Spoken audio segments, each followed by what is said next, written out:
பழனிமலை முருகன் கோவில்ல இரவுல தங்குறதுக்கு யாருக்குமே அனுமதி கிடையாது. ஆனா இந்த ஒரு கிராமத்தை சேர்ந்தவங்களுக்கு மட்டும்தான் அனுமதி இருக்கு. அதுவும் இந்த கிராமத்து மக்கள் கோவிலுக்குள்ள வந்துட்டாங்கன்னா அந்த நாள் முழுவதுமே கோவிலே இவங்களுக்கு தான் சொந்தமா இருக்கு. யார் இவங்க, ஏன் இவங்களுக்கு மட்டும் இவ்வளவு ஒரு உரிமை இருக்கு அப்படிங்கறத பத்தி டீகோட் பண்ணலாம் வாங்க. எடப்பாடி கிராமத்தை சேர்ந்த மக்களுக்கு மட்டும்தான் பழனியில தைப்பூசம் முடிந்ததும் ஒரு நாள் இரவு தங்கி வழிபாடு செய்யற உரிமை இருக்கு. இவங்களுக்கு மட்டும் எப்படி இந்த உரிமை வந்தது? பார்வதி தேவி எங்கள் குலத்தில் பிறந்தவள், எங்க ஊரோட மகள், அதனால முருகப்பெருமான் எங்களோட பேரன், எங்க பேரனுக்கு தைப்பூசம் முடிஞ்சதும் சீர்கொண்டு வர்றது எங்களோட உரிமை அப்படின்னு உரிமையோட சொல்றாங்க எடப்பாடி மக்கள். அதனாலதான் பழனிமலை கோவில்ல வருஷத்துக்கு ஒரு தடவை தங்குற உரிமை சேலம் மாவட்டம் எடப்பாடியை சேர்ந்த ஸ்ரீ பர்வத ராஜகுல சமுதாயத்தினருக்கு மட்டுமே உள்ளது அப்படிங்கிறது குறிப்பிடத்தக்கது.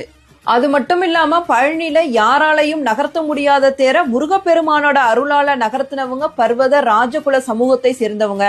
அதனால மன்னரே பழனியில ஒரு நாள் இரவு நீங்க தங்கிக்கலாம் அப்படின்னு செம்பு பட்டயமே கொடுத்திருக்காரு.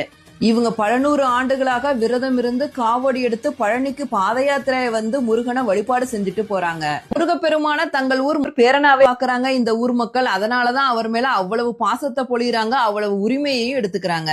இந்த மாதிரி நிறைய டிவோஷனல் இன்ஃபர்மேஷனுக்கு நம்ம பேஜையும் ஃபாலோ பண்ணிக்கோங்க. அன்பே சிவம்.